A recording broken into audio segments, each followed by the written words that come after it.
ఈ వార్తలను మీకు అందిస్తున్న వారు భాస్కర్ ట్రావెల్స్ జంగారెడ్డిగూడెం.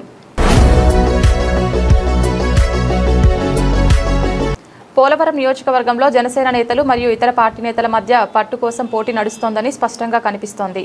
ఈ నేపథ్యంలో జనసేన పార్టీ తరపున గెలిచిన sitting MLA Chirri Balaraju mass warning ఇచ్చారు. ఈ రెండేళ్లలో జనసేన పార్టీ తరపున చిర్రి బాలరాజు అనేటువంటి వ్యక్తి పోలవరం నియోజకవర్గంలో ఎన్నడూ లేనటువంటి అభివృద్ధి చేసి చూపించాడన్నారు. తాను ఎమ్మెల్యేగా గెలిచిన రెండేళ్లలో ఎన్నో అవమానాలు పడ్డానని, సొంత నాయకులతో ఎంతో ఇబ్బంది పడ్డానని అన్నారు. పోలవరం నియోజకవర్గంను అభివృద్ధి ఈ దొరల పాలన నుంచి ఈ రోజు పోలవరం నియోజకవర్గం విముక్తి జరుగుతోందని, దొరల పాలన ఈ రోజు నుంచే బంద్ అవుతుందని ఎమ్మెల్యే బాలరాజు మాస్ వార్నింగ్ ఇచ్చారు. పోలవరం నియోజకవర్గం నాయకులు, కార్యకర్తలు సేకరణ కమిటీలో భాగంగా ఏలూరు బయలుదేరిన ఎమ్మెల్యే బాలరాజు జంగారెడ్డిగూడెం కొత్త బస్టాండ్ వద్ద ఆగి ప్రసంగించారు.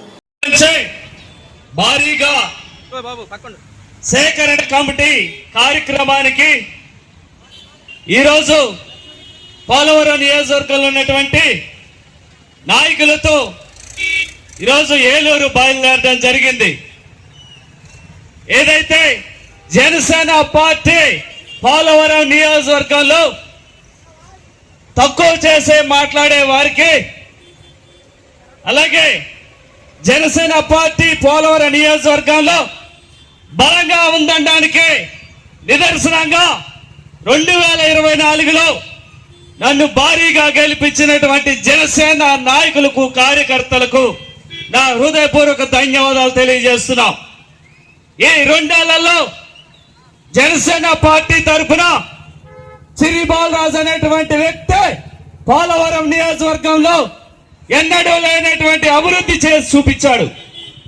ఈ రెండేళ్లలో నియోజకవర్గంలో ప్రతి చోట, ప్రతి గ్రామంలో, ప్రతి మండలంలో అభివృద్ధి చేసి చూపించినటువంటి ఘనత ఈరోజు జనసేన పార్టీ పవన్ కళ్యాణ్ గారిది, చిర్రి బాలరాజుది.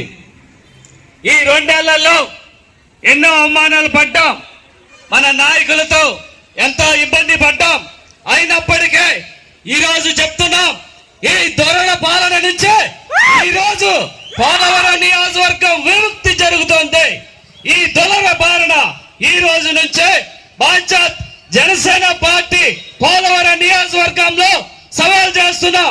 రేపు రానున్న స్థానిక ఎన్నికల్లో నేను నిలబడినటువంటి వ్యక్తి, నేను పెట్టినటువంటి వ్యక్తి భారీ మెజార్టీ గెలిపించకపోతే చిర్రి బాలరాజు కాదని ఈ సభాముఖంగా మీ అందరికీ కూడా సవాల్ చేస్తూ ఈరోజు పోలవరం నియోజకవర్గంలో జనసేన పార్టీ అంటే చిర్రి బాలరాజు, చిర్రి బాలరాజు అంటే జనసేన పార్టీ అని మరొకసారి మీ అందరికి కూడా సవాల్ విసురుతూ రానున్న రోజుల్లో నా కోసం నిలబడినటువంటి జనసేన నాయకులకి, కార్యకర్తలకి ప్రతి ఒక్కరికి భరోసా ఇస్తూ ముందుకు వెళ్తానని మరొకసారి మీ అందరికీ హృదయపూర్వక ధన్యవాదాలు, కృతజ్ఞతలు తెలియజేస్తూ సెలవు తీసుకుంటున్నారు.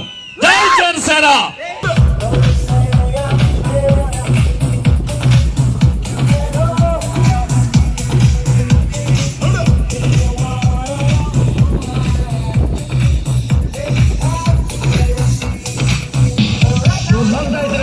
బద్రీనాథ్ అయితే ఏంటి కొంచెం దిక్కుంది.